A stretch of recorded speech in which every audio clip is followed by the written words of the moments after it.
Hello and welcome to tonight's show.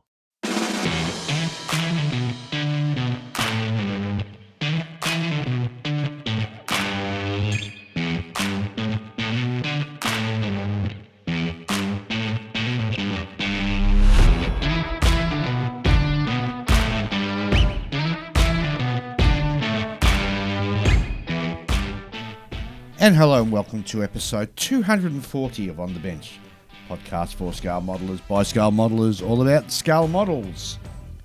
This episode is brought to you by all of our wonderful Patreon supporters, and you too can help the show. Simply go to www.patreon.com/onbench and pledge any amount from as little as $1 per week. Your support of the show helps us with our hosting and production costs, and every financial supporter gets an OTB sticker and of course goes into the Patreon Wheel of Fortune. Got a great show coming up for you, but first of all, before we get into that, let's have a word from our wonderful sponsor, the Scale Model Supply. Are you looking for top quality paints for your next project? Then look no further than the Scale Modeler Supply. Hi, I'm Scott, and as a passionate modeler myself, I've spent years creating the SMS product range, designing them specifically with a scale modeler in mind. We've worked extensively to develop our acrylic lacquer paint range to not only be airbrush ready straight out of the bottle, but also to be very easy to use so that anyone of any skill level can create professional results with minimal effort. Just give the bottle a good shake, pour into your airbrush and spray at 15 psi. So dive into your next project with confidence, knowing that you're backed by one of the finest hobby paints on the market. Head over to our website, scalemodeler.com.au, to check out our full range and to find your closest retailer. And hello and welcome to the show. And in the studio, I've got Ian. G'day Dave, g'day Julian, g'day everyone else. G'day Julian. Good morning. How are we, gentlemen? Good. Yeah, not bad. Bit of a crappy day outside, but... Oh, it's awful outside. It's Melbourne Absolutely winter weather. Awful. Oh, well, good type of weather for modelling. Just lock yourself in your room and just build away. Yep. Yeah. Which I hope to this afternoon. I've got to go to a 21st tonight. Oh, lucky you. No, it's in Port Melbourne. Lucky you. Yeah. Although I have nothing scheduled whatsoever for tomorrow. So tomorrow is Dave's day. Oh, good. Full of modelling and all those sorts of lovely things. So, Ian, what's been happening? Anything? No. Just usual. Usual looking after me mum, mate. Right.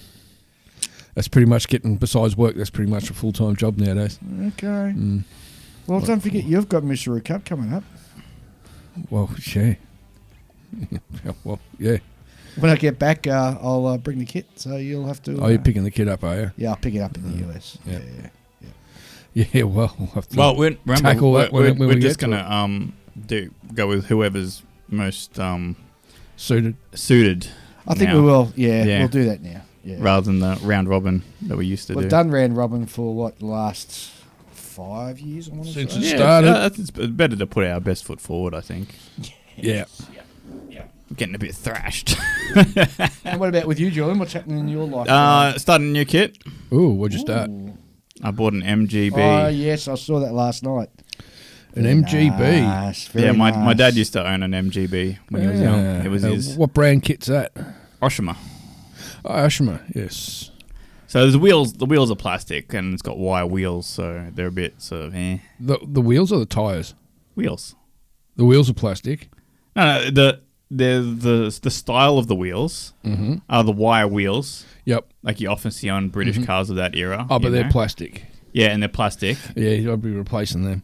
Yeah, the problem is that there's no dedicated replacement, so to speak. So I'm going to have to get something 3D printed custom. Yeah, get that done. Well, maybe. I mean, remember the sort of depth of the hub may not be the same as for the wheel, because on some kits they have to sort of do a trick where they hollow it out on the inside and things like that, so that it all meets the same width of between the two front wheels, so to speak. And you've fully checked out all the aftermarket companies and nothing... Yes, it's not that popular of a kit. Really? Yeah. I thought the MG would be very popular. No, over in England, it probably would be. Yeah, Well, probably. it's a But I mean, popular sports car, so yeah, but I mean, it might not be. It's an MG. It takes them a while to get around to it, and it's not. Yeah, exactly. It's an MG. It's not. It's an MG. It's not an E-Type. I'd love an MG in a real car. I reckon. Really? Yeah. Why? Because they're great little sports cars. Really? Yeah. I could be convinced to buy one actually. Yeah. It's just like the engine's a bit too underpowered and old for my liking. I mean, I've basically got the modernised Look, version. I'll be honest. Now, this is going to cop me a lot of crap, but I like the Brits, but their cars suck. They do suck. They do suck.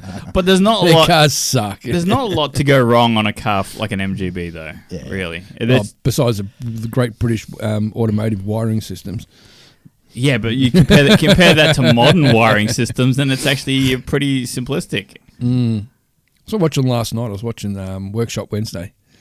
And Oh, they yeah, were yeah, rebuilding the starter motor on a Cromwell tank. Yes, that was really fascinating. That was wasn't it?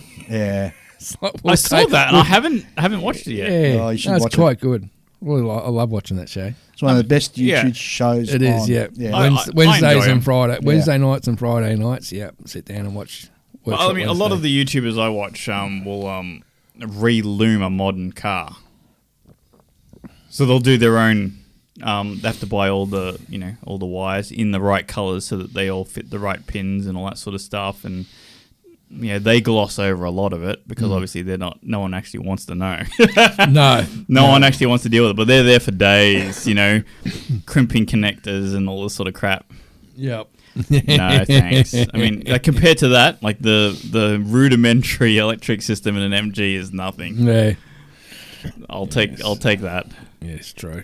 You could even go. I've got this MG and I really need a new redo all the electrics in it, and some guy would laugh because it's so simple, right? Yep. It's from that era. There's not much to go wrong. Yeah. Yeah, but like I said, the only reason, and my dad would be totally on board because he'd be over my shoulder going, how dads would be when they see a car that's exactly like their pride and joy. So you're gonna what? Detail it up, or there's not a lot that you can do. oh, it would be. You got blinkages under the bonnet and do your brake. I'd have to make a motor, but there's no motor in it. It's the curbside. Oh yeah, yeah, they do. Yeah.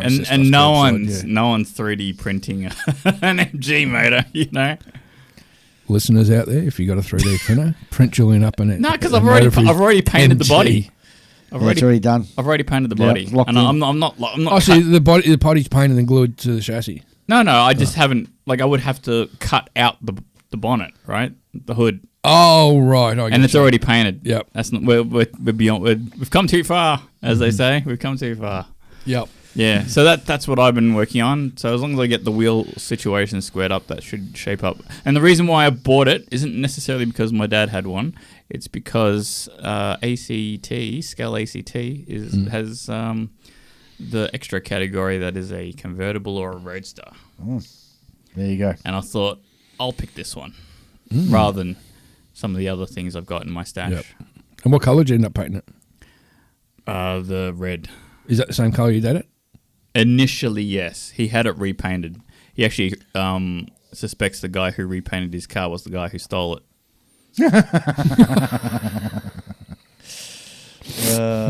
His dad not paying.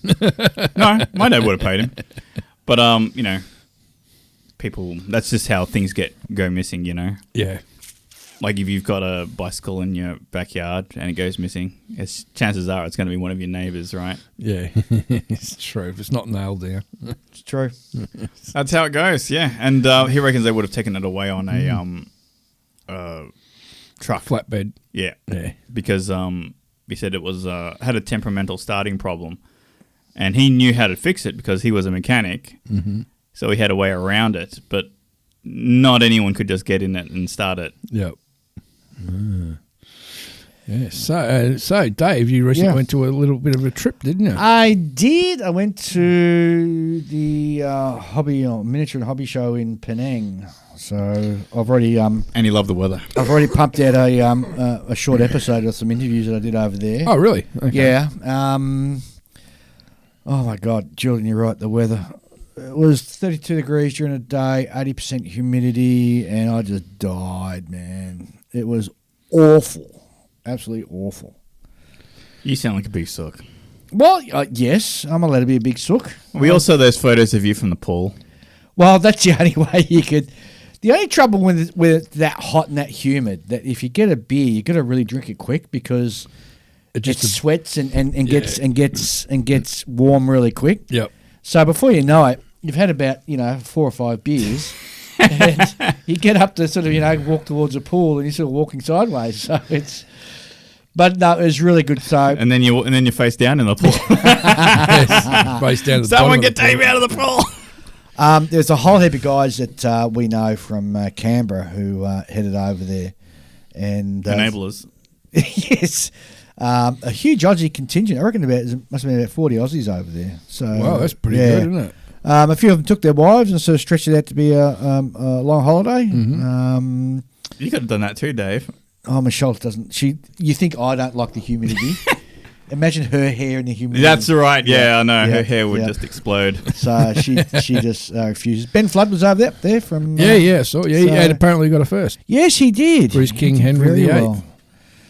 Yes, well, the judging Congratulations, there Ben. is, Well done. You deserve that. he did very well, and up against some very stiff competition too. I must add. Mm-hmm. It's so let's get out of the way and talk about the competition. So, I entered in science fiction. I entered a Space 1999 thing. Which you do to every show, yes. And the only other thing that I could recognise as a science fiction subject was a X-wing fighter. Oh, really? Everything else was some weird sort of. Even Gundams were in there. They're Do you even know the difference between a mecha and a Gundam? Yeah, I do.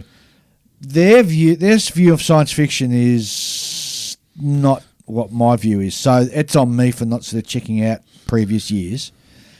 The aircraft and tank categories were there. Some really nice stuff. And the ships as well. Some gorgeous ships. Mm. Oh, my God. Absolutely brilliant. But in a normal sort of Western show, that takes up the bulk, and like Gundam and that is a small category. Well, this is completely flipped. Yeah.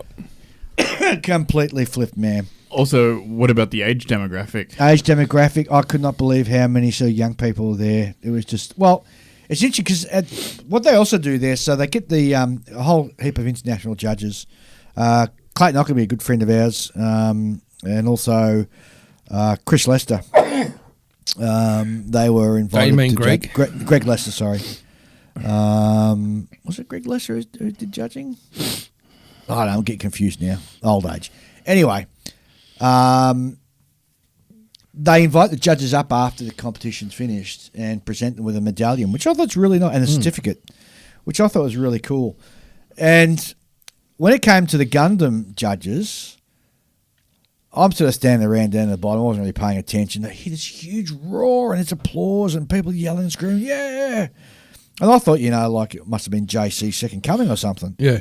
And what it was all the Gundam judges going up on the stage to receive their medallions. They're treated like rock stars over there. Now, didn't you mention that to me the other night that one of the judges is staff at Tamiya?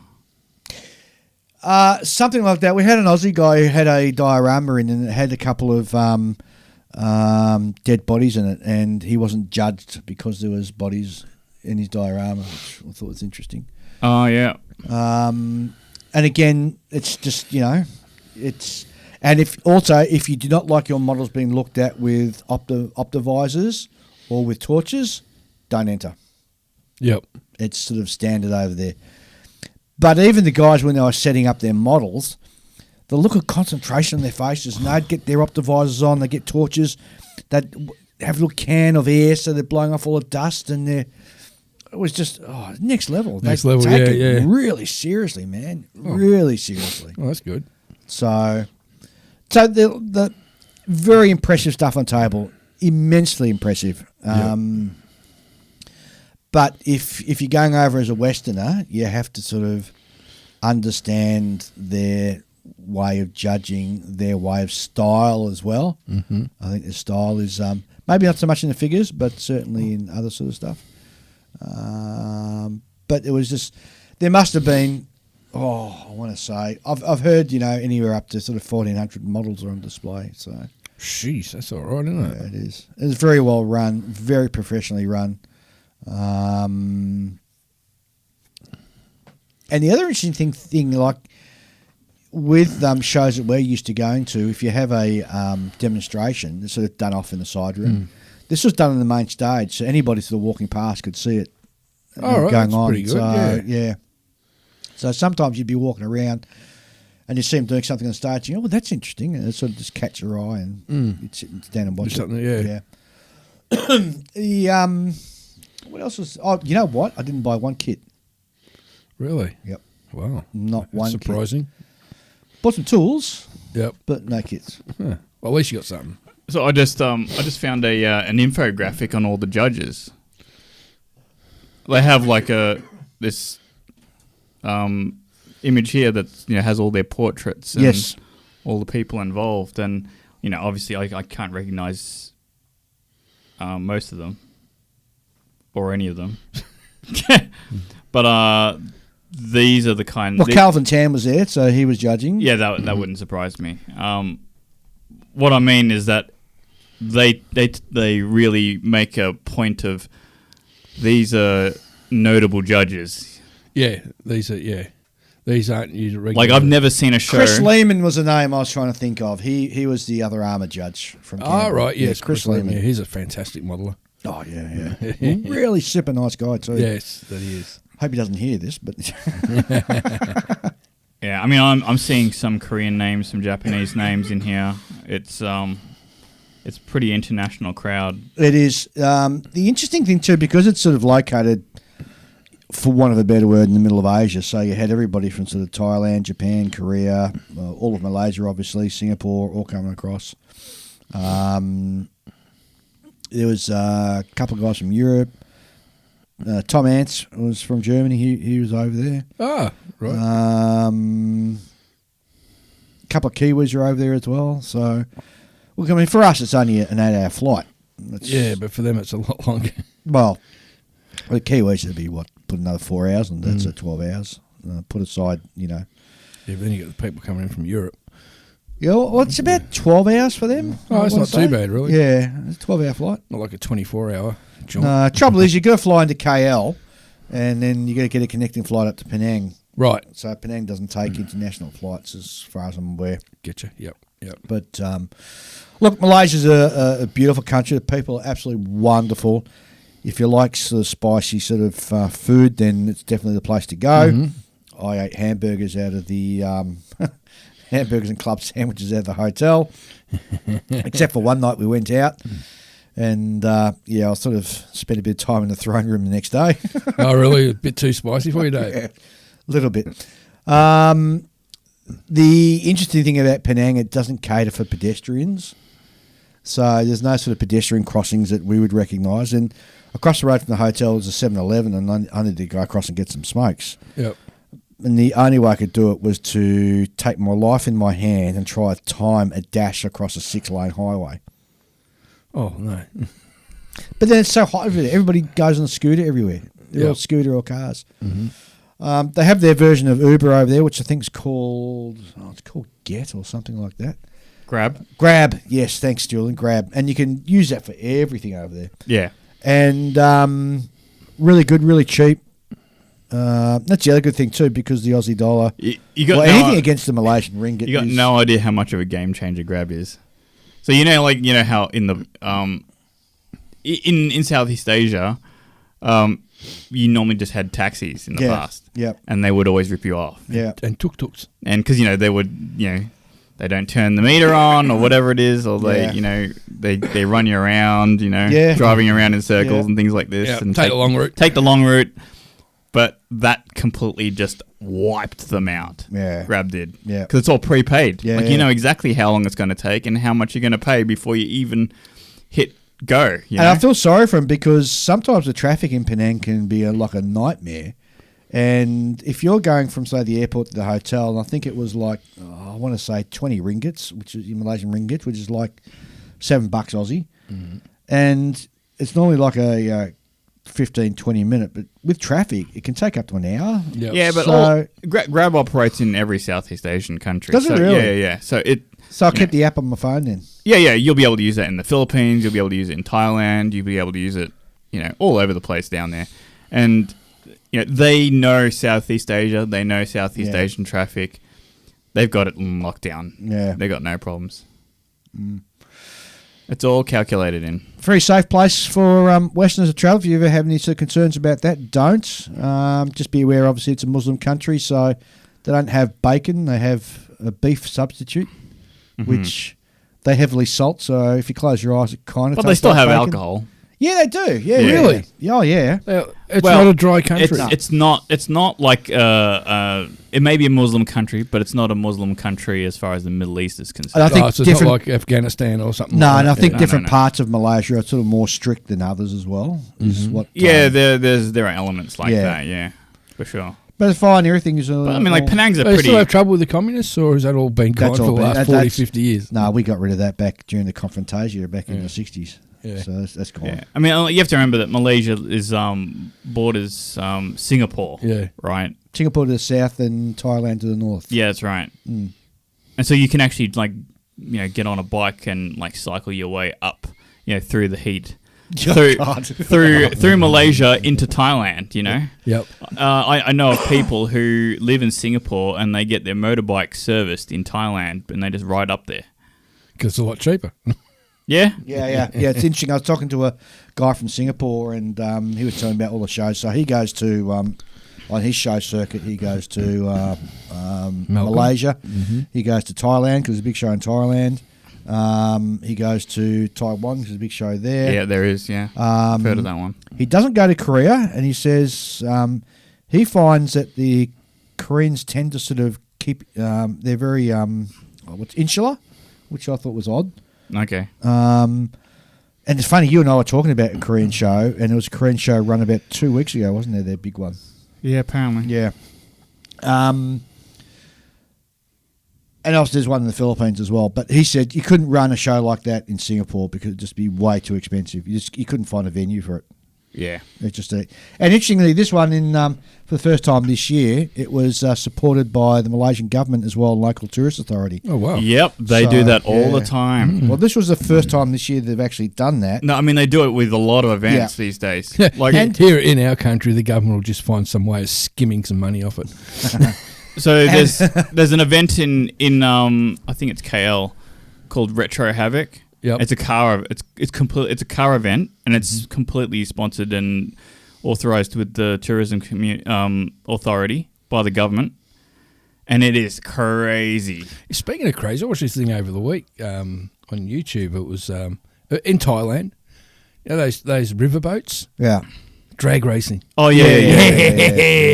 Where they got the Toyota, the the long- Toyota, with the Toyota K engines that they do up. And most of those engines are insane. diesel, actually. Yeah, the K model truck engines, and they do Yeah. them up. And that's just insane. Well, it makes sense because if you look at the internationals that it brings in, I mean the I reckon, and rule of thumb, I'm just saying here, it would have to be 3/4 to a half of the people attending were from outside of Malaysia. Oh yeah. Oh, really? That's pretty Easy. good. And so if you look at the government investing into it and bringing the tourist dollar in, they've done an awesome job. Well, basically, with the Southeast Asia region, you got Singapore, which is kind of like, kind of more akin to Japan and Korea. They're very, they're a wealthy, developed country that has, a bit of that conservatism going on. And then you've got the rest of Southeast Asia, which is like the Wild West. Yeah. And everything's very deregulated. Anything goes. People are friendly, looser. It's a completely different environment. Right. So you don't have to. They can throw on events like hobby shows and car shows and drag racing, and it's really not a big deal at all. And the hotels are not expensive, and that's the best thing about it. 5-star, and You will never find a 5-star hotel that is cheaper than anywhere on earth other than Southeast Asia. Yeah. And the quality is just Yep. really up there. Yep. Yeah, 100%. And you know what? And the snack bar and the mini bar were all free. I could empty it one time through, and then after that, any replacements I've got to pay for. Gee, that's all right, isn't Well, that's great. it? Yeah, that's Now you unheard of. know why all the people from all our fellow countrymen go to Bali Yeah. and Thailand. You You know, live like a king for well, that's the $20. Well, that's how people end up running into trouble. Yes, it's because they go over there and they realize, oh, what little money I brought with me has been 10x'd. Yep. So I'm gonna let's go mad. nuts. Yeah. And then, they end up getting their stomach pumped, or they end up at the police station. Or they end up at the bottom of a ditch. That's also possible. So I bought some scribing tools, some sanding sticks or sanding pads, I should say. There's a company called Orion, and I've seen them online before, and they do like a seam filler. Oh, yeah?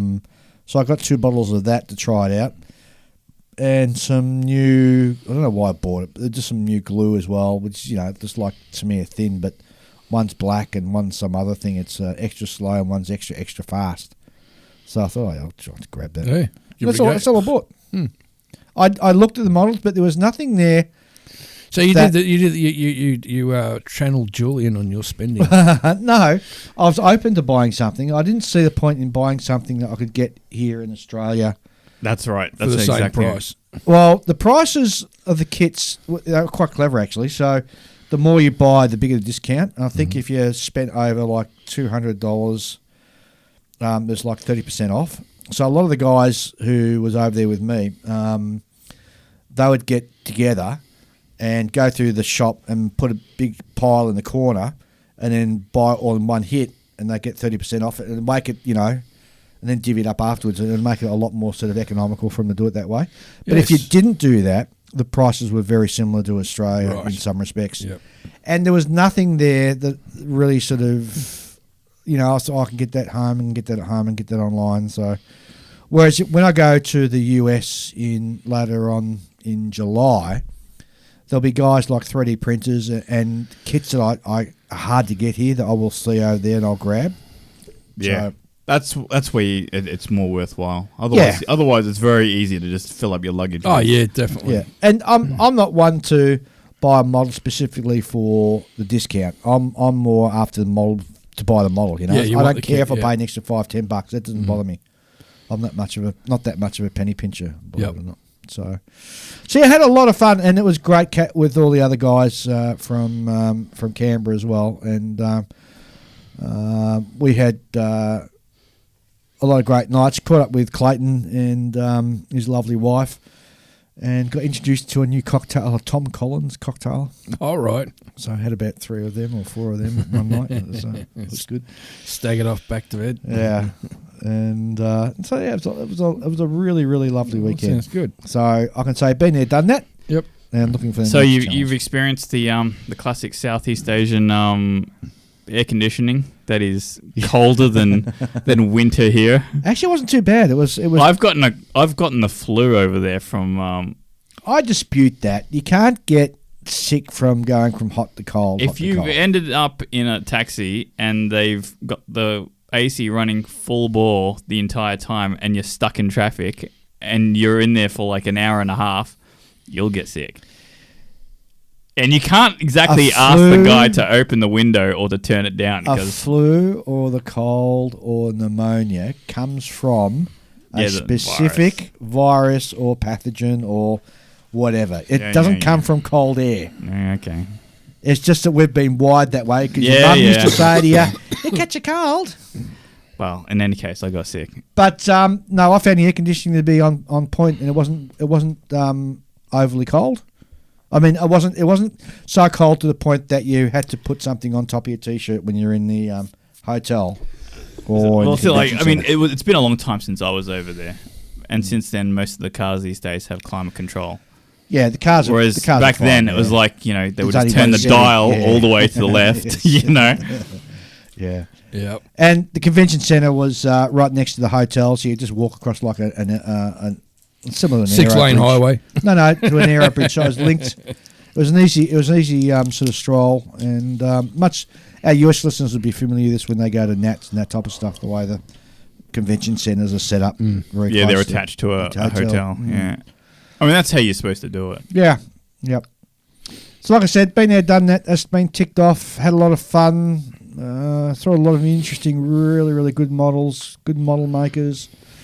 And, looking for the next one to go to now. Yeah. Which will probably be, I'm tinkering with maybe Japan next year. I wouldn't mind going to Japan. Mm-hmm. That'd be pretty cool, wouldn't it? Yeah. Anyway. We'll see how we go. Love to go to Japan. Yeah. All right, gents. That's chewed up. We've been babbling on for about half an hour. Yeah. How about we Have a quick break. Quick break and come back and look at some listener mail. Sounds good, Dave. Back in a minute. Well, we're back and have a look at some mail, which is a little bit short actually this fortnight, but that's okay. Well, it's been the last one. Yeah, Andrew Huss writes in, "G'day, Dave, Ian, Julian, and fellow benchers. Must apologise for not updating you on the New South Wales Model Show 2026 for your last episode. So here we go. The New South Wales Scale Model Show 2026 was held a couple of weeks back in late May.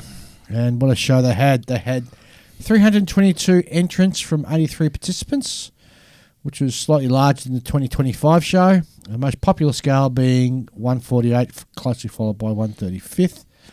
Tamiya was by far the top kit manufacturer with 68 kits entered, over 3 times the next highest, which was Airfix at 16 entries. DDA was the car manufacturer. Yep. They were the third largest with 15 entries, which isn't surprising given that civilian vehicles, street all scales, had the highest numbers of entrants at 32 builds on the table. Oh, that's pretty good, yeah. Followed by military vehicles Axis, 1900 1945, 35th scale with 19 entries. Then aircraft Allied 1922 to 45, 48 scale with 14. Given that my club, IPMA Illawarra Plastics Model Association, run the event, they had a large presence amongst the entrants with IPMS, APMA and ACT SMS entries sprinkled throughout. I believe there was even some entries from a builder who travelled down from Queensland, which is a great effort. It is, yes. After Saturday night's judging, Sunday dawned with the entrants eager to see how they went. Amid many, many outstanding builds, the best in show was awarded to Lucas. Kasuba, thank you. Outstanding trumpeter, 148 scale MI-17 helicopter, which is a truly immaculate build that faced stiff competition. No, he's an amazing build. That was a great kit. I saw some pictures online. It's awesome. The Best Junior Award went to a very well done Mini Art T35 no, mod. T54 mod, sorry. What did I say? T55. Idiot. Best Paint, sponsored by the ever-present and supportive Scott Taylor's SMS, went to Wojtek. Go on, man. Dodzinski. There you go. A beautifully turned out trumpeter, 132nd scale MiG-29M painted. You'd be crap in Poland. I would. People's Choice went to Revell B-29 Fortress in 48 scale by Warren Laverack. And congratulations to all entrants on their excellent builds, and congratulations to IPMA in organising and the organising committee for putting on a great show. Also, they're going to thank Scott Taylor from SMS, Tony from Model Nerds, and the other vendors in attendance who reported excellent sales. The SMS sales, Dave. I did say sales. You said scales. Oh God, man. The SMS stand was practically empty come Sunday afternoon. So Scotty would have went happy. Had a great time. Less stuff to take home to Ballarat. Exactly. Finally, looking towards the 2027 show, more great builds to the table and the presence of the Podfather and the Pod Uncles. Love your work, guys. It's Andrew from Wollongong. P.S. Dave, I hope those mothers and babies remember being in the presence of the Podfather. I can't quite know what he's alluding to there, but look, I really must try and get up to Yeah, we got to Illawarra. make an effort. It's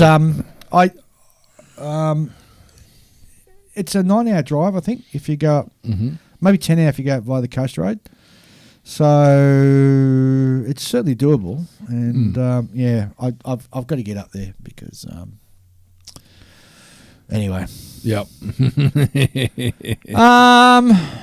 You see, the other one I got was this weird one from some crank who wrote in.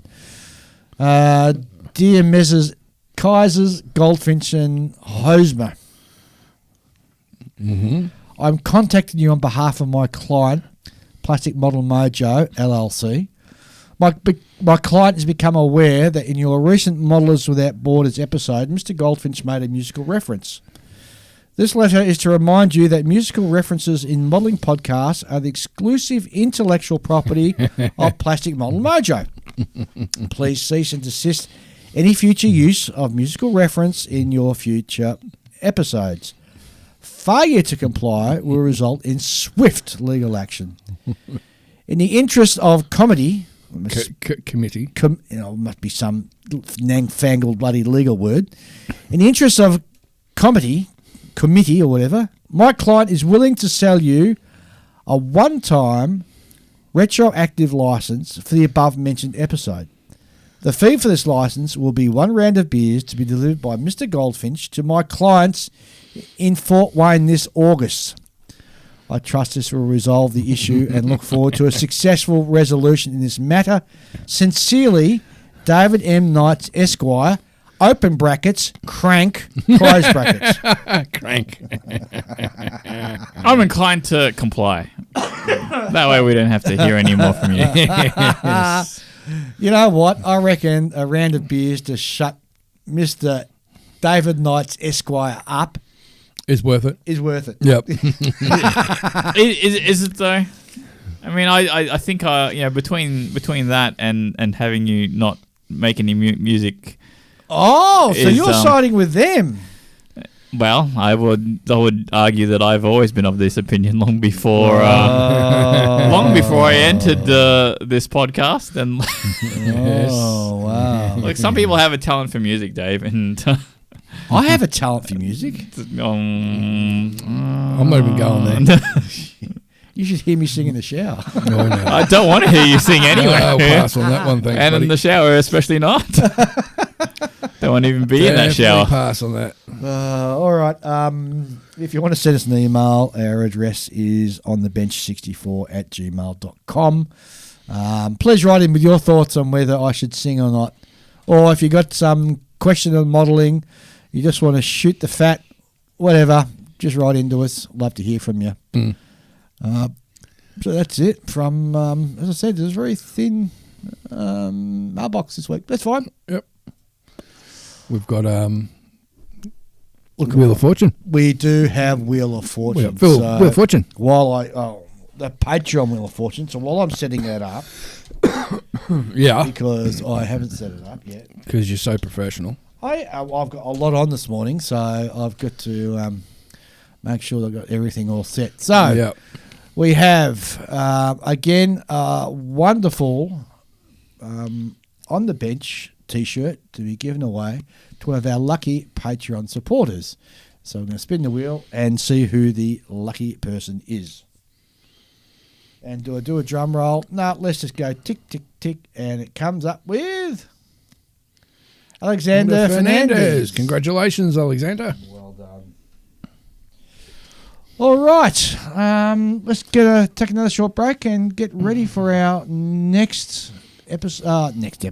Our interview. Our interview coming up. It's going to be really exciting to listen to these guys. So I'll be back very shortly.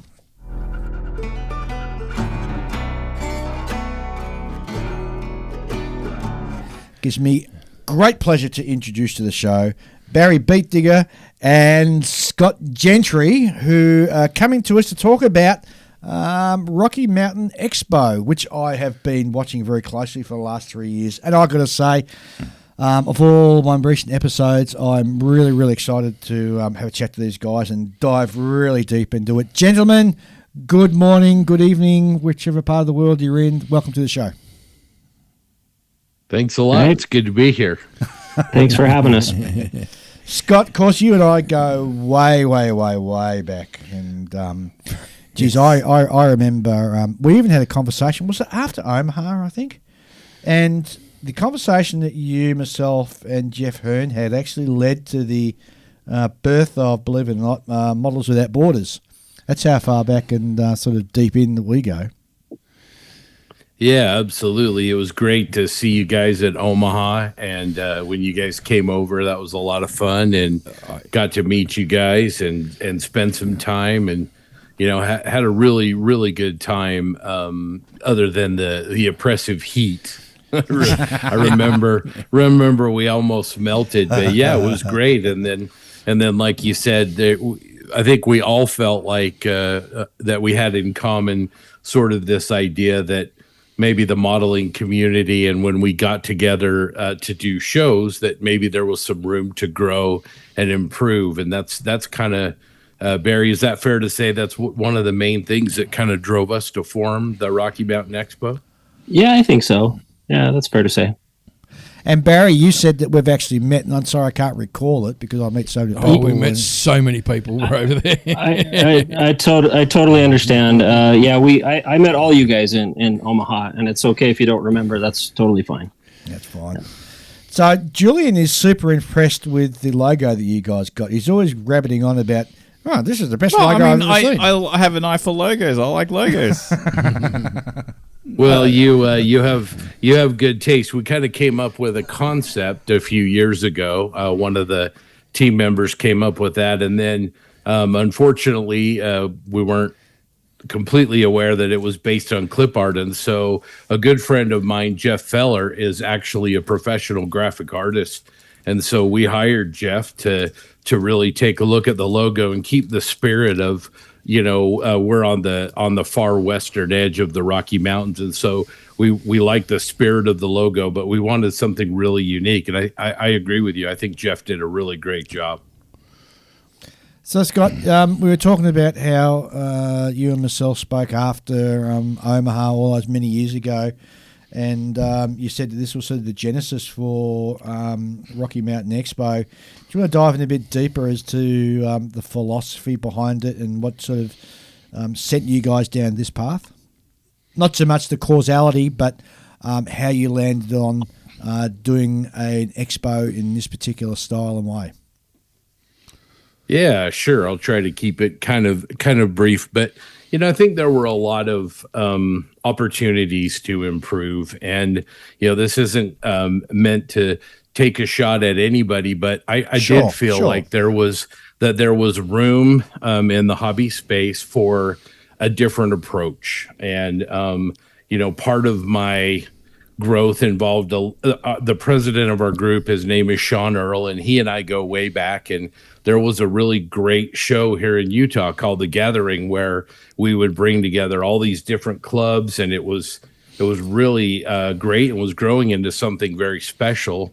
And then egos get in the way and conflicts happen, and that show goes away. And so for I don't know, the better part of 15 or 20 years, Utah had these little small sort of isolated, primarily IPMS shows, and I didn't really feel like they were representative of the talent here in Utah that we have. We have a lot of great modelers. I mean, Barry's a great example of that. And so locally, the desire for something was kind of based on, we knew what the area was capable of, and then I guess in a broader sense, I've had the opportunity with the Plastic Posse to go to a lot of shows, and Barry started telling me about this awesome show in Chicago called MMSI, and it's the Military Miniature Society of Illinois, I believe. Did I get that right? Yep, that's right. and it's a really amazing chapter of people, one of the oldest organizations in the U.S.,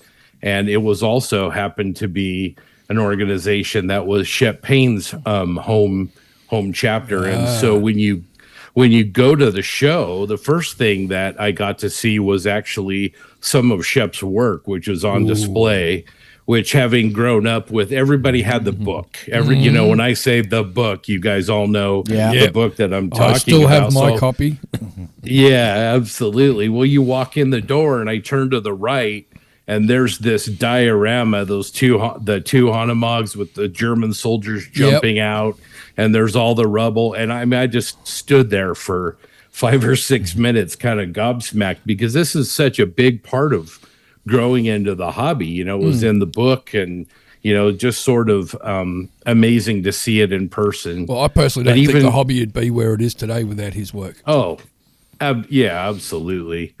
But then even more than that, the MMSI contest and that group and that club are really fantastic at carrying on sort of the blood and the spirit of Shep in everything that they do, including their contests. And so their contest was an open format show.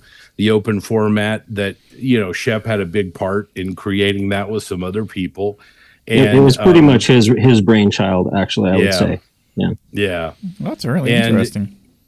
Yeah. And then getting to go through that experience, and it really kind of blew my mind. But besides seeing his work, but seeing a completely different, as opposed to what I was used to, which is sort of your more traditional AMSI PMS show, there was a lot of differences between the two. And I really, really, kind of had a moment. And first of all, the people that go to that show, they're some of the best modelers in the world.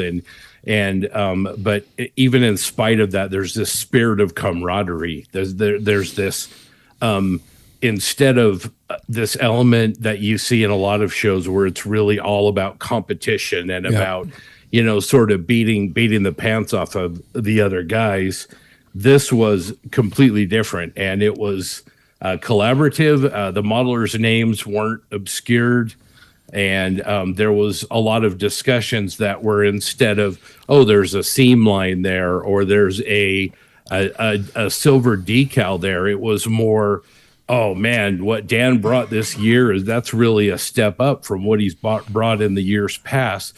I can really see what he's doing with his paint work there, where he's really trying to kind of improve. And it was, the judges were kind of noting that and discussing it, and I'm kind of sitting over in the corner observing, going, well, this is different. Yeah. So anyway, and then I went to SMC, and I went to another show that was kind of influential, and I'll wrap this up, is a show in Seattle called Model Mania, and it's at the Museum of Flight. And it's a display only show. They don't do any, they have one award. The curator of the museum picks his favorite model. And what I loved about that show was modelers would bring all of their work and they would display it all together. There was no categories. You didn't split it up. And by doing that, first of all, it changed the focus from a model and a category. So it changed it from, that's Ian's BF-109 in a sea of BF-109s to, that's Ian's BF-109 and his Leopard 2 tank and his USS Ward destroyer and all these different models. And you got different perspectives. You got to see Ian's work evolve and change and shift.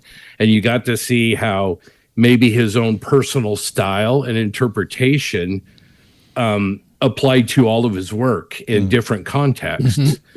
And I really kind of got excited about that. And so we formed a group, and, kind of armed with some of these experiences, I gathered a group of guys together like Barry and Sean. And we also have Barry's wife, Joan Biediger, is also in our group. And Brandon Mickelson, who is our local AMPS president, is in our group. Josh Buck is in our group.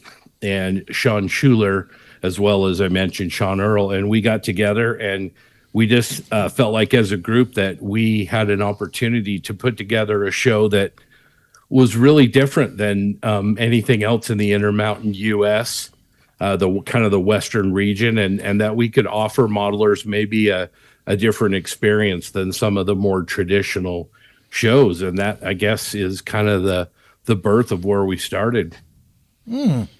I must admit that when I go to a traditional show, and it's getting more and more and more on the nose for me. If you got like some old-fashioned shows will have, Axis aircraft 1939 to 1945, and you're going through, and after about the 10th Stuka or the 15th Messerschmitt, you kind of go, your eyes sort of glaze over. And I'm wondering, with mixing it up the way you guys are sort of mixing it up, is it's allowing you to do a more fresh perspective and also when I go to IPMS, which I'm heading off to in July, you go into the showroom and you can only do it for about half an hour, because then everything sort of your senses almost become numb, I want to say. Whereas the way overstimulated. Yeah.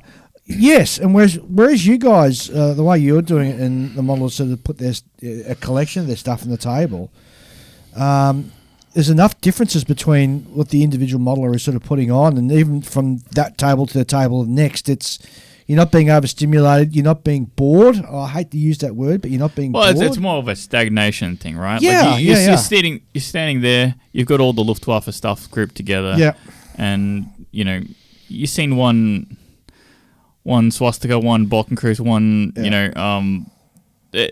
all the colors are similar. Yeah. They're all literally codes. They're supposed to be similar. Yeah. Right.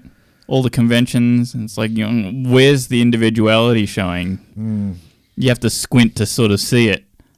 But at least if you have it in the context of individuals rather than all of the same stuff together, you at least sort of move from one subject to another, and it's like a palette cleanser between each of the Luftwaffe subjects, right? Yeah.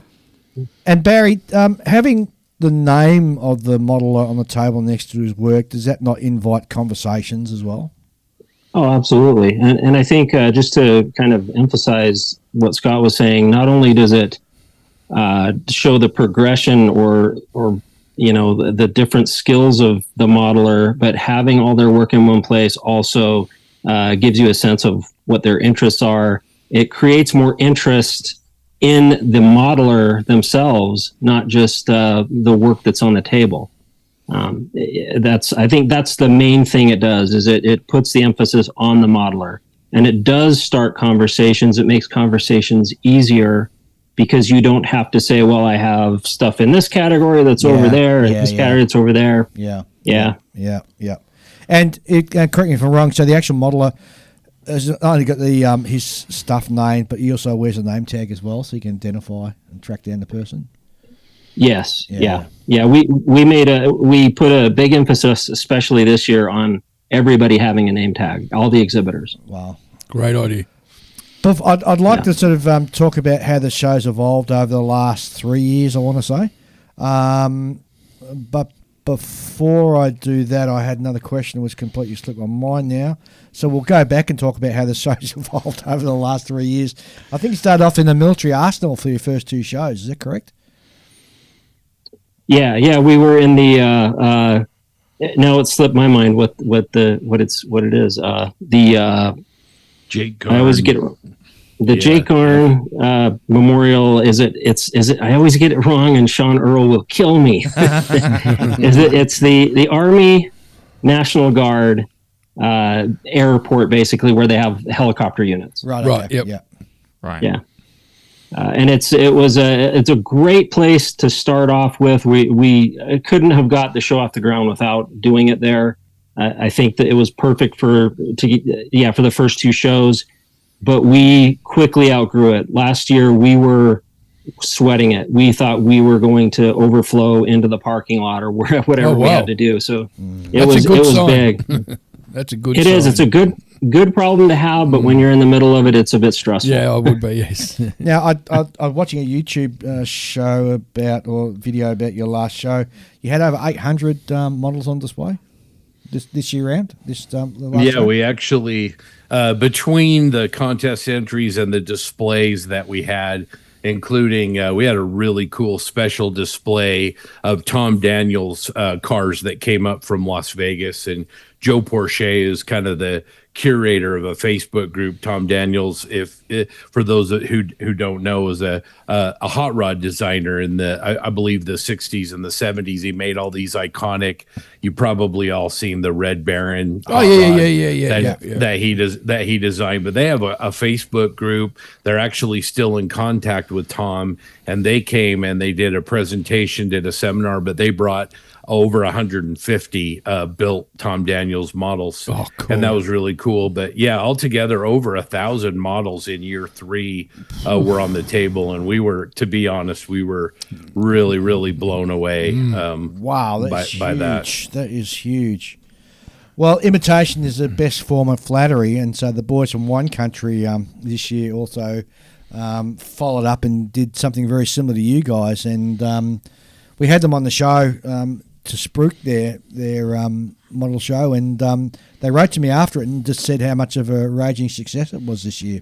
So that must be pleasing for you guys to hear that you're not just one sort of shot in the pan, so to speak. It's something that is easily replicable, and obviously there must be a hunger out there in the modelling community for something fresh like this, because they're both, both those shows have been a huge Very success, successful, yeah, and really taking off.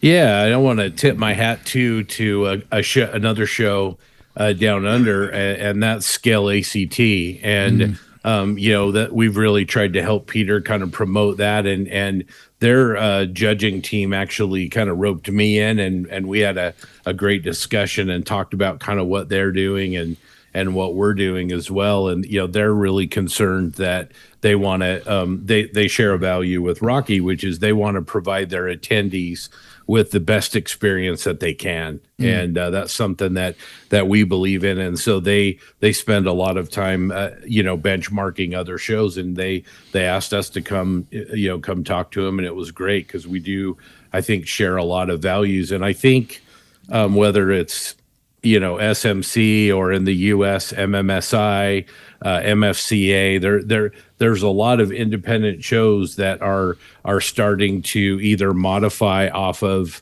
an IPMS or an AMPS kind of system, or do what we've done, which is kind of go over to an exhibition style, really a true open style system, because I think there is an appetite, number one, for a variety, but number two, I think with every system, there are good points and maybe not so good points depending on what your appetite is. I certainly don't prescribe that what I get out of a model show is what Ian gets out of a model show, or is that, that's what David gets out of a model show, right? Everybody has a little bit different personality.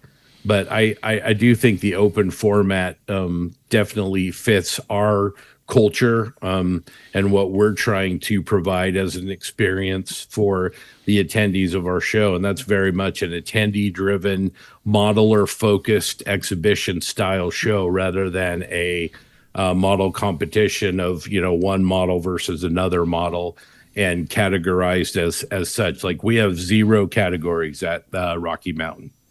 We have cracked the window on that, so let's peek in a bit deeper now. You mentioned exhibition and also open style. So how does that sit side by side? What's the mechanics of that look like on the organising of the show and actually on the show floor? Go ahead, Barry.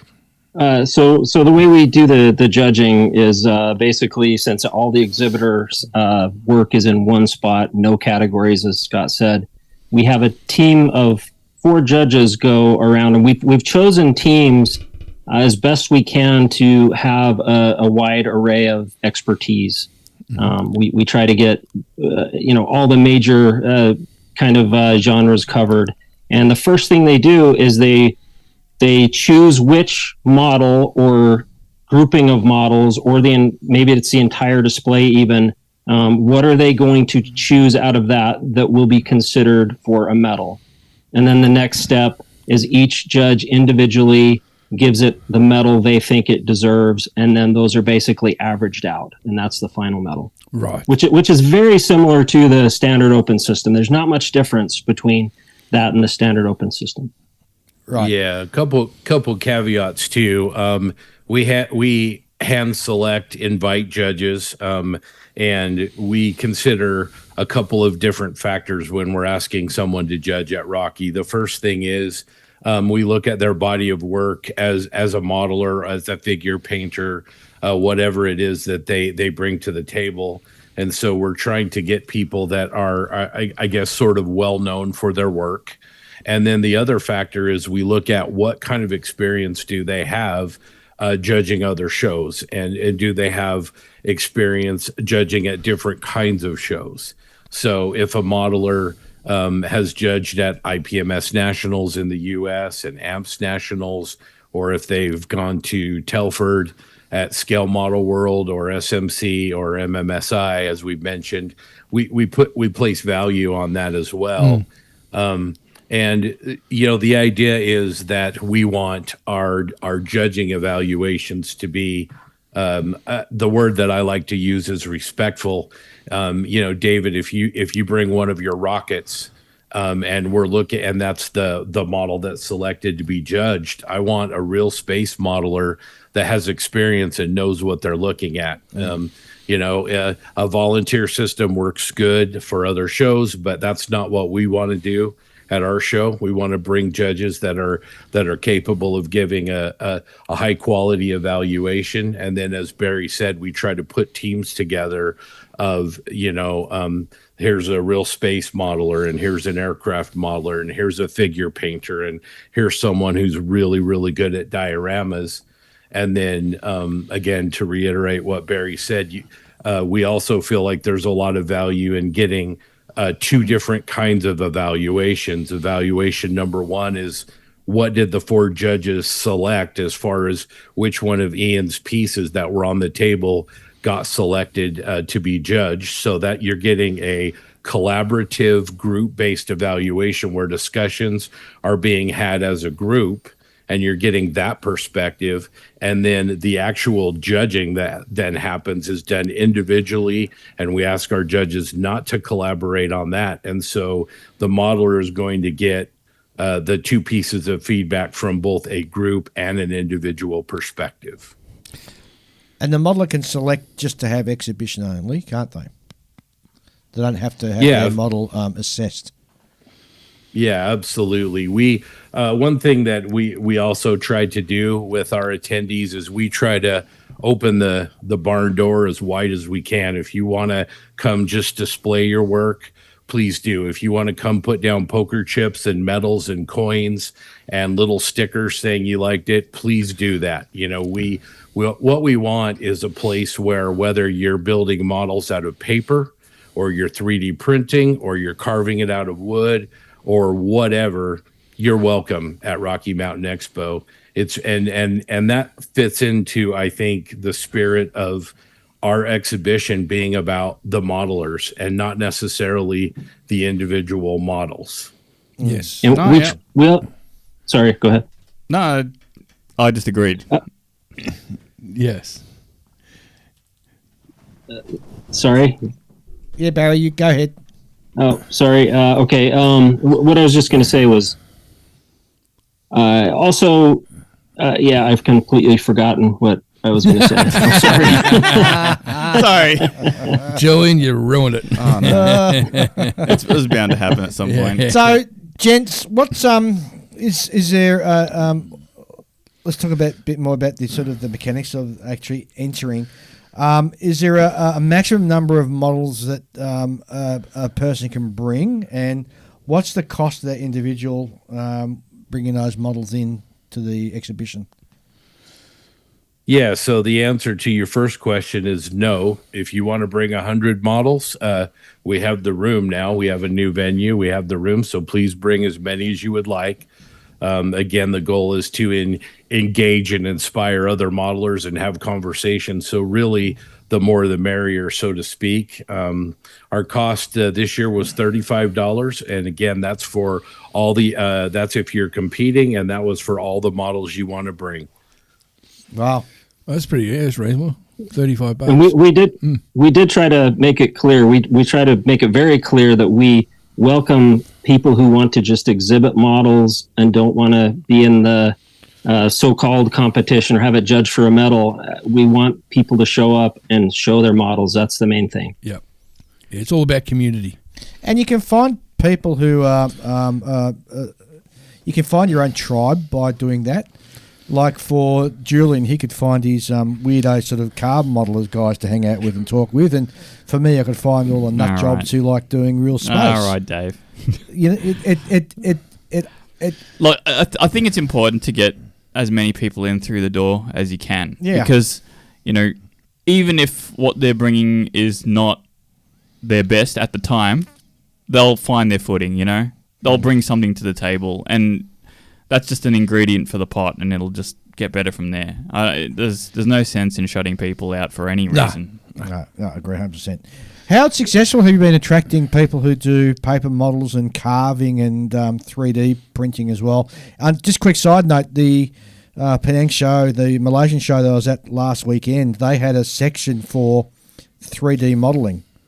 And it was purely guys. The model was unpainted. It was just printed and put on a table and assessed like that. How successful you guys been bringing in those other sort of areas of the hobby? Well, it was like hobby adjacent, I suppose. Yeah. There's a couple of really good examples. I'm going to handle one and then let Barry handle the other. But we got a modeler that came year one, and he didn't come last year. He's actually a pretty fascinating guy. He's one of those American Ninja Warrior guys that you see on television. He's an incredible athlete, but he takes Hot Wheel cars, or Matchbox size cars, and he'll actually disassemble the cars, and he melts the frames down and then custom casts custom little models in 1/64 scale. And there's a whole community that I didn't even know about. And he came and he brought a whole bunch of his work there. And that was really, really cool to see that. And, we've had, as you mentioned, 3D printed models. One of our absolute surprises this year was Bobble Young came and brought his resistance bomber, which he had just finished. And if you guys haven't seen that, he's on Adam Savage Tested recently with it. But he showed up with that, and that model was primarily 3D printed.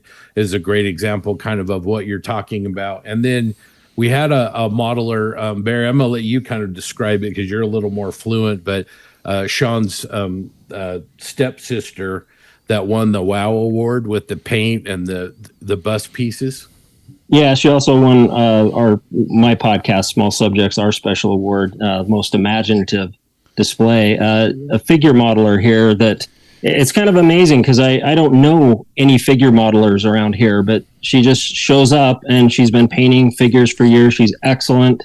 About a half-hour drive away from where I live, and she just had this fantastic display of the stories surrounding her figures, how she imagines them, and also just how she approaches the whole art of it. It was really fantastic.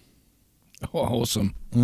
That's really out of there. That's the ultimate organically grown artist. Yeah. You mentioned Scott earlier on about the guy who melts down the cars. Ian and I when we went to the Queensland show, we came across a sub-genre. There's a particular company that does die-cast trucks. Drake trailers. I don't know what the scale is in these trucks, but these are die-cast beautiful truck models, and they sell for about $600, $700, $800. But there's a group of guys who will buy it, and then they completely rip the thing apart and customize it. Like they'll strip it apart, strip the paint back, put them in massive dioramas, repaint them, put them in dioramas, and it's just and it just blew my mind. Yeah. Well, that somebody would be brave enough to rip apart a $700 die-cast model, and then rebuild it. Make it dirty, put it through a river crossing with crocodiles, and I have seen some of the die-cast type stuff enter my feed just because the algorithm can't really tell the difference between scale models and die-cast models, right? And so it sort of goes, you like cars? Here, have cars, Cars for your shelf. There you go. And then, I'm getting all this sort of 1/64th-ish scale stuff and you can buy dioramas for, that look like a car dealership to put all your little, because there are a lot of there's a big die-cast collecting community out there. Absolutely. It's very it's very crazy. We all know the Barago and other types brands from when we were young, there was a step up from like Matchbox and Hot Wheels. Yes. But it's gotten a bit bigger since then. Sure has.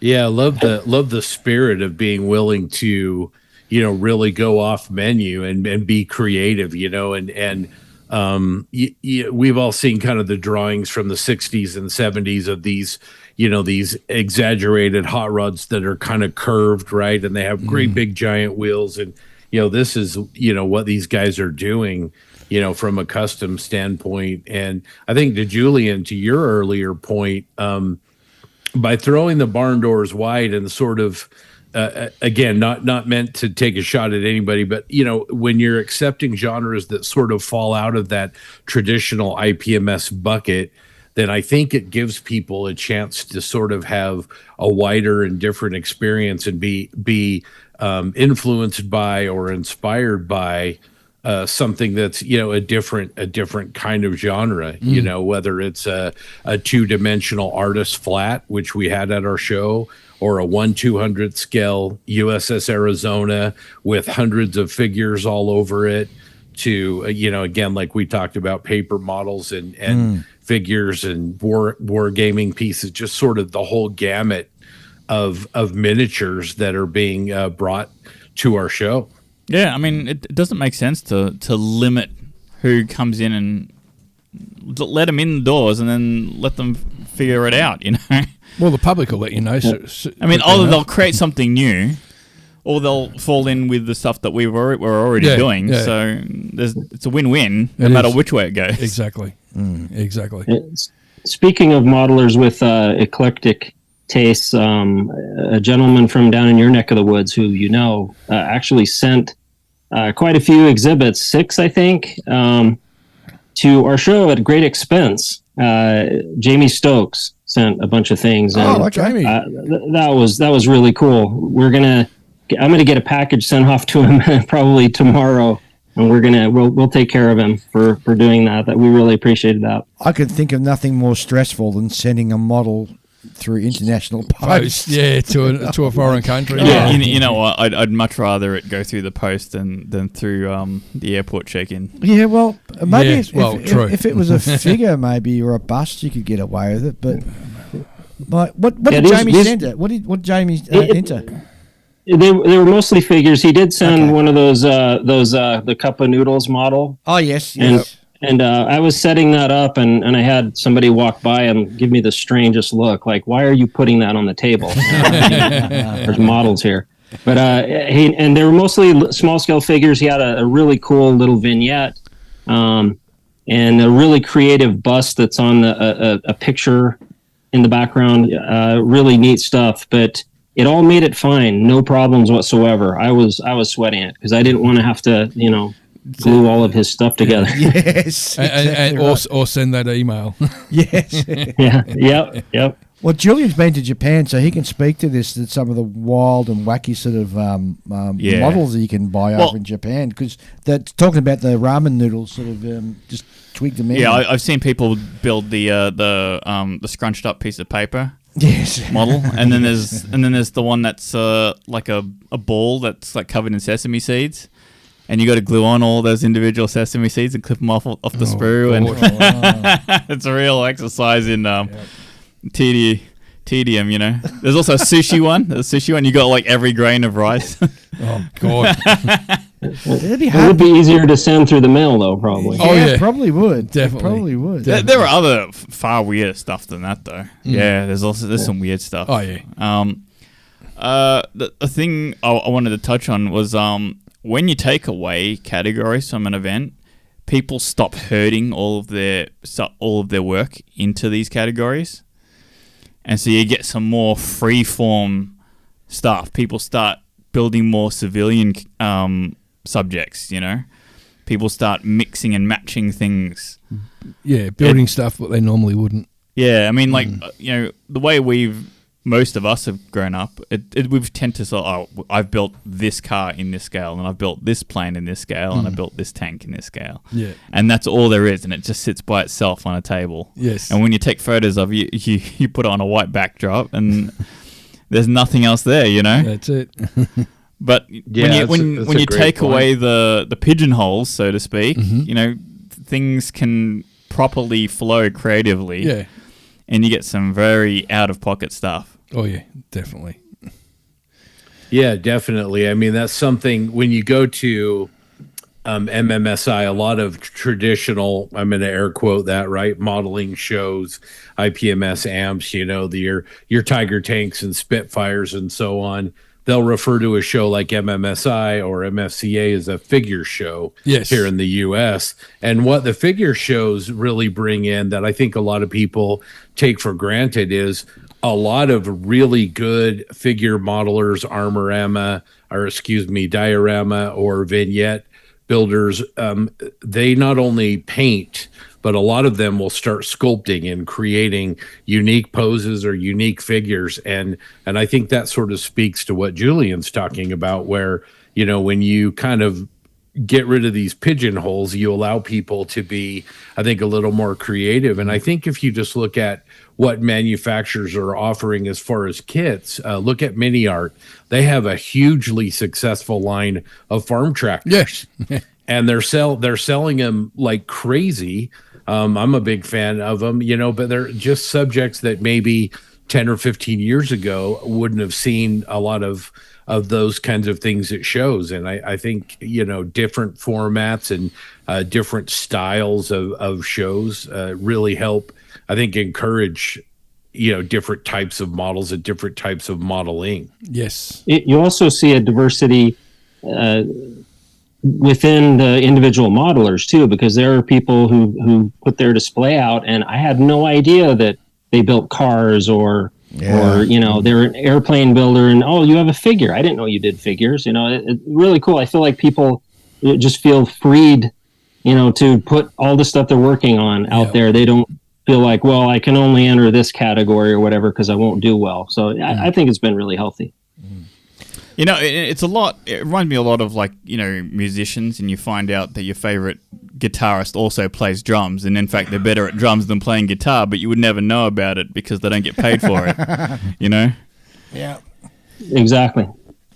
Scott, you mentioned earlier on about Scale ACT, and that's one of our big ones here on the calendar in Australia because they've designed the show. I don't know much so with the designed it in the show, but certainly they had it in mind. But because of the way Canberra's set up, everything's all so close. So after the show still continues into the evening, where everybody sort of gathers at a range of different bars and restaurants afterwards, and it's almost like the show sort of carrying on outside of the exhibition space, and it's like that for about 2 or 3 days. Is your show organised in such a way that you've got an area where people sort of hang out together afterwards, or is that something you're looking to perhaps build upon into the future? Yeah, I mean, that's been a part. One of the things Barry mentioned, our first 2 years were at the National Guard Armory building, and it was right across the street from a unit that had Apache and Black Hawk helicopters. And so Sean Earl, our president, was actually the command sergeant major that was over that facility for a while. So we got to go over there and check those helicopters out as a part of the show. Cool. And then, of course, dinners. I would say that part of our show is maturing. I think we, are going to take a look in the future at things like maybe banquets, because you get a couple hundred people that all want to go out to eat. It's hard to find a place to put them all. And so I think that's somewhere where we can continue to evolve and improve. It's also one of the great things about the new venue is it's in a part of town that's kind of, I don't know if you would say gentrifying, but it's all the cool restaurants are moving there. So you have all these different ethnic restaurants or just small mom and pop places that are really great to hang out in. What about the local community, the non-modelling community? How successful you are getting people who don't build models through the door? Because that's an important aspect of helping us grow our wonderful hobby, isn't it? Yeah, we actually have, we're lucky to have a venue that is just stunning. I mean, it's incredible. It's very modern, very beautiful. It's really kind of a venue that's designed for business conferences. And they have a community program that we're a part of, where we actually partner up and we help promote the local town that this venue is in. And, most of our attendees are actually from out of state, out of town. And so we bring a lot of people into the community, and they book hotel rooms and they book restaurants and spend money in bars, which is great for the community. And then the other part of it, from a modeling exposition part, is that we get to introduce modelers in the Salt Lake City area, who kind of, for a lot of the part, only really know local modelers. And we bring in people from Florida and Canada and New York and Texas and models from Australia, as Barry said. So they get to be exposed in both directions. The people coming from out of state get to see what the local community is, looks like, and vice versa. And everyone wants to see what the overseas person bought. That's right. No matter what show you go to, if you find out someone's from overseas, you automatically go, bang, I want to see what this person does, because that gives you an idea what happens in their region. Well, I'll tell you what, I was talking to the boys earlier on in the show about the Malaysian show that I went to, and man, they do it different over there, the way they model.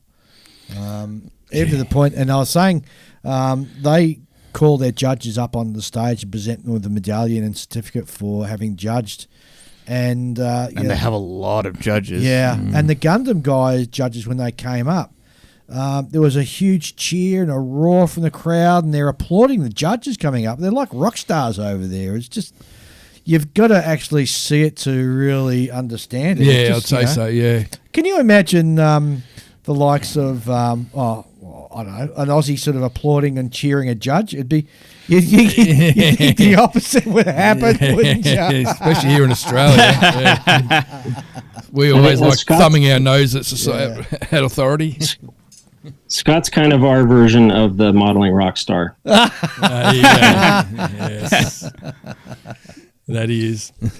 When you're looking to put an entry in, how onerous is it to actually submit an entry online? Are you required to write a great big spiel? Do you have to have supporting information, or can you do as little or as much as you want? How does that work out? We try to make it as painless as possible. Basically, as Scott said, there's one fee, as many models as you want, and all we do is we have a question on there, like what kinds of models you're bringing, and you can select from things, and approximately how many are you going to bring.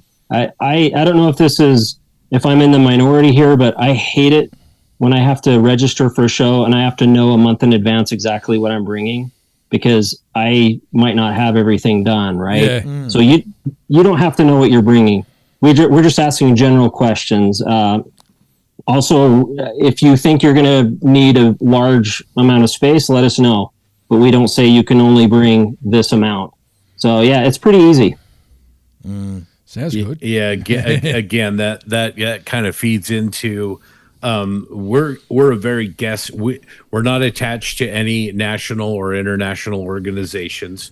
Everything we do is independent. We pay for our own insurance, and that allows us. I'm not saying that's right or wrong, but that gives us the freedom and allows us to really focus on our guests, on our attendees, our competitors, our displayers, whatever you want to call them, but everything that we do is really centered around, we want you to come to Rocky Mountain. We want you to meet new people, want you to have incredible conversations, and we want you to not get caught up in, is this tree too tall over your tank to fit into category 137B? And does this model have to have a base or not? And, and do you have to fill out 37 sheets of paperwork? We just really want you to come, and we want you to have a good time, and we want you to go to a seminar and go out and have lunch with somebody that you've never met before, and just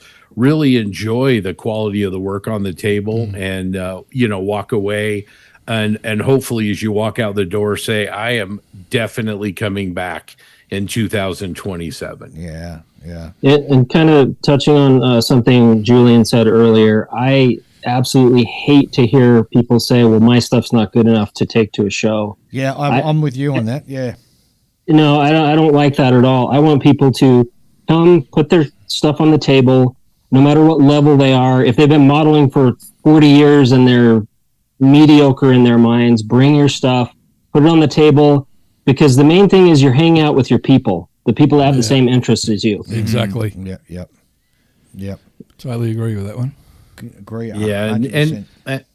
and we've said a lot about sort of the breadth of genres and the breadth of the entries, and make no mistake, if you come to Rocky Mountain, you're going to see a lot of aircraft, you're going to see a lot of armor, you're going to see some ships, you're going to see a lot of science fiction. You're going to see a lot of what you would see at a traditional model show, but you're also going to see some of these other things. And as far as the models go, models are judged on their own merit. We don't do any model on model judging, obviously under the open system, but we do have usually about 25 special awards that are sponsored. And where possible, we have the people that sponsor the awards actually make the selections and give those out. If they're not there and they can't do it, then we take care of that for them. But there's a lot of opportunities for modelers to be evaluated and receive feedback and to kind of learn, as well as the conversations and seeing other people's work and being able to ask questions. You mentioned the name tags. Name tags aren't optional. We made everybody wear them. All of us wore them as well. And I just think you're going to get a lot of value at our show. Again, whether it's going to a seminar or experiencing the competition or just doing a display only with your work. Yep. Yeah. How large is the Gundam community and Warhammer community out there, and were they a big part, or are they a part of the exhibition as well? The Gundam community in Salt Lake City is massive, and we have worked pretty hard to get them to come participate. And I'll be completely transparent here. It has not been an easy sell. Again, I'm not going to elaborate on this. I don't want to make it what it isn't, but they are the Gundam community, at least in Utah, which is what I'm going to speak to, is I would say deeply suspicious of the IPMS community because of behaviors in the past, and we'll just leave it at that. Yep. So we have really worked on that. And then the other thing is we brought in a friend of ours from Seattle. His name is Josh Scott. His handle is Cobra Plaw, and he made he's a really good Gundam modeler, very knowledgeable about Japanese animation in all forms. And he actually, we had some kind of last minute people that jetted in from California to bring their work because they knew he was going to be there. And he gave a seminar as well. And so we really want the Warhammer 40K painters and war gamers. We really want the Gunpla community. We really want the automotive community. We want everybody under the tent. And it's something we're working really, really hard. That is so cool. I think it's also a matter of how at home they are with a given community, because obviously the Gundam crowd is a bit more at home with people who play video games, people who watch anime, and other similar sort of media. That's their generation, right? That's where they feel most at home, and there's already a lot of overlapping media within that space. So to come to our side of things is kind of stepping outside the comfort zone. Yeah, that's absolutely true, Julian. And we've allocated actually space for both wargaming communities and Gunpla communities where they can have their own rooms and kind of do their own. Last year, the local Gundam club did kind of their own mini contest inside of what we were doing. So I think that's a great point. That's really smart. Great point. Yeah, that's very clever. Very clever. That's really smart. You spoke about you have demonstrations done, so obviously that's something that a lot of people look forward to. How many different demonstrations did you have over the weekend? Yeah, we do both seminars as well as demos. I'll speak to seminars and then let Barry speak to demos if that's okay. But yeah, we had I think 16 seminar presenters, and we kind of probably did a little too much overlapping. There were some times I think when people wanted to be in 2 seminars at once, but we did a mix of sort of like I did a track that was technical and then a track that was more artistic in approach. And we did a mix of both modeling content as well as modeling adjacent content. And so we might have a seminar on figure painting in one of our seminar rooms. And then we had another seminar on by a welder that was talking about the science and the way that you replicate a weld, something very technical. We had model photography. We had a seminar by Jim Bates that was model adjacent, that was all about technical and historical research for your modeling, but not actually anything to do with the actual modeling. And so I think as far as that goes, we had a pretty broad-based approach there. And then I'll let Barry speak to kind of our demos that we had during the show. So Gary Baker, who was a fantastic figure painter and modeler, did basically it was a demo, but he does this freeform type of demo that I've never seen people more engaged in a modeling seminar or demo. He's just so fantastic at expressing things, how to do things or how to approach it. And he starts off by just going around the room and asking what people want to hear about. And he's just really fun to listen to. Last year he did one on mixing colors, and he mixed up flesh tones as he was sitting there. And he said, I'm going to match the skin on the back of my hand. And he did that old trick where, in art school, I don't know if any of you guys went to art school. It's kind of a common thing. Yep. And he, after just a few seconds, probably maybe 15 seconds, he, put it on the back of his hand, and it was an exact match. And there was this loud gasp from these plastic modelers. Like it was almost like he did voodoo. It was just fascinating to watch. So that was fantastic. Here's a witch. And also, burn him at the stake. Yeah, exactly. I was a little worried about that last year, but it was okay. I think there's a belief that that's a talent rather than a process. Yeah. It's I'm always shocked at how scared people are at mixing colors, and I don't quite get it. I guess because I've just done it all my life. But it's great when you can show somebody that and just take away the mystery and the magic of it, and that light goes off, and that's fantastic to see. Along those lines, my podcast, Small Subjects, along with Verco's Vault, did what we called a paint and take, where we just had a whole bunch of wet palettes set up with some paints and primed figures where people could just come in and paint. And we had a couple of people, just showing them some of the basics, or you could just come in and paint on a figure, take it home and finish it. I'm kind of blanking on other demos, Scott. I'm sorry. Yeah, no problem. We also had Steve Munsell from Value Gear Resin. That was doing demos on the resin sculpting and showing you how you could do, resin accessories for your armor pieces. And then also Rick Lawler from AK Interactive was there doing demos and showing, the AK markers and the 3rd gen paints and the shaders and, the pencils and all those kinds of things. And all of the demos were huge hits with the people that came to the show. It sounds like you got some big names coming through. Absolutely fantastic. Guys, look, I'd want to thank you for spending some time, and a decent amount of your time too, actually, joining us on the show to talk about this. But before we sort of roll into closing this up, I just want to personally thank both you, Barry, and Scott, for your excellent podcast that you do. Yes. You're doing a huge amount for the community, and it's certainly appreciated, I think, by everybody that I talk to around the traps. They what you've helped do and grow is the show, the community is just really wonderful. So well done, gents. Thank you.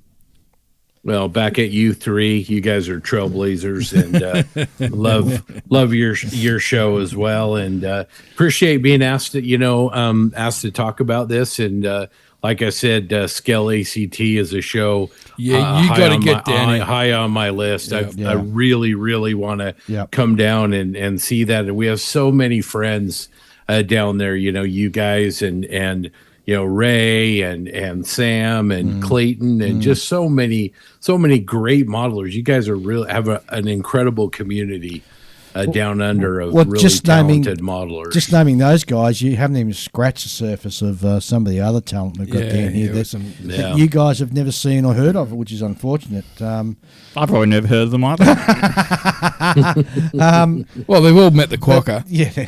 But the thing is, like, you do have to try and get out here because the social aspect of Scale ACT is just it has to be experienced to be believed, and it's something that if you come this year, if you play your cards right, you can spend the day with Dave and myself as we go through the Australian War Memorial, which is really worth seeing. They've just finally finished the upgrades to it, so it's amazing. Well, likewise, Scott and Barry, I'd love to get out there to Utah and get. I've actually driven through Utah, and it's a beautiful state. Monument Valley and all of that. What's it? Jerusalem Park or something? Is that another one? Or am I thinking Zion? Zion National Park. Yeah. Zion National Park. Oh my God, it's dropped dead gorgeous. You've got Jerusalem. You've got to. Well, same sort of thing. You've got to actually drive through it to actually experience it, and it's just stunning. And Utah would have to be one of the most interesting and states that I've been to. It's just gorgeous. Gents, any sort of closing words or advice or anything you want to sort of mention or shout out? No, Barry. Sorry, I'm not kind of at a loss for words. We caught Barry lost for words. Can I just write down the time and date for that? I think he's flummoxed. I'm flummoxed. If I could pronounce that word, that's what I am. Yeah. Yes. I just want to thank you guys for having us on. I really appreciate it. It's been a lot of fun. Sure has. Yeah, echo that. And if you guys can ever get up, we're tentatively looking at June 2027 for RME number 4. If you guys think you can make it, make sure you give me a buzz. We will roll out the red carpet for our Aussie friends. Sounds great. Fantastic. Sounds fantastic. Especially if you bring some Tim Tams. Oh, you know about those? Tim Tams, yeah. Oh, yeah. Jamie sent us some, which mm-hmm. You can get them all different flavors now. You can get them in mint and caramel, and they're a huge thing. I'm pretty sure no one watched. You get them in dark chocolates. Mint sucks. All right, no it doesn't. No one wants to eat chocolate that tastes like toothpaste. No, mint chocolate is bloody awesome. good. You bloody heathen! You wouldn't know good chocolate if it fell on you. Anyway, well, I digress. Gents, if people want to find out more about the Rocky Mountain Show, where can they go to find out? Our website is RockyMountainExpo.com, and we also have a Facebook group, easy to find. Yep. No worries. And Barry, if people want to listen to small subjects, spook that for us. Yeah, Small Subjects podcast, also easy to find. I would say look at our Facebook group, Google us. We're on all the podcast apps. So, yeah. And of course, I don't think there's anybody in the world who hasn't heard of the Plastic Posse podcast. But, Scott, let people know where they can go to find you. Yeah, just primarily on Facebook. We have a Plastic Posse group similar to your On the Bench group where people can post their work and interact with us and with each other. And then obviously Plastic Posse Podcast is our Facebook page, and you can find us anywhere that you can find your fine podcasts. That's it. No worries. Gentlemen, thanks very much for your time. Thank you for your contributions to the hobby, and thank you for bringing to the world this new way of modelers gathering together. You bet. Thanks, Thank you. guys. No worries. I'll catch you later. Yeah, we'll see you.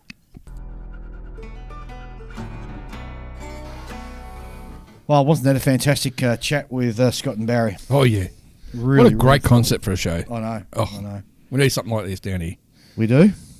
Definitely do. We'll wait and see. You never know. Mm. You never know. All right, let's bring this home. Yes. Yeah. It was a great show. I enjoyed it. Yeah. I'll see you in 2 weeks' time, guys. We will. We're back in 2 weeks, and we're actually catching up with a couple of guys from Nats next episode to talk about their show that's coming up soon. Mm-hmm. And so I've got a couple of other guests lined up as well coming up in. So we're going to be pretty busy. Oh, good. And I think we need to do an extra recording to cover me while I'm away in the US as well. So, although we'll record it sort of back to back or weekend to weekend, it'll be seamless from the listener's point of view. Yep. So yeah. Yep. Sounds good. Julian. Yeah, I'm good. Yeah, I'm going to go home and work on my stuff. Enjoying it. Yeah, I suppose. I mean, I've got a few things. I think I need to get at least that one and one other model done before the Interclub. Yep. So I'll have to do something. Definitely. Most definitely, mate. Yep. Yeah. And I'm going to get started on my P38. I've You know what I've realized? I've got a lot of very ambitious builds that I'm too apprehensive to start. Yeah, I've got a lot of those too. I'll just want to get things done, get models done, move the boxes out of the stash and into the done pile, right? But I've just realized that I've got too many highly involved builds that have just accumulated, and it's like looking at a freezer full of bloody 1 kilo steaks, and it's like, oh, man, I don't want a 1 kilo steak right now, and I probably won't want one in a year either. Yes, yes. Sometimes you just feel like a sausage. Yeah, most of the time I feel like just a light snack. I won't say sausage. You're a sausage. Sometimes you just want a nice light lunch. That's what you want. You don't need something too involved. Yeah.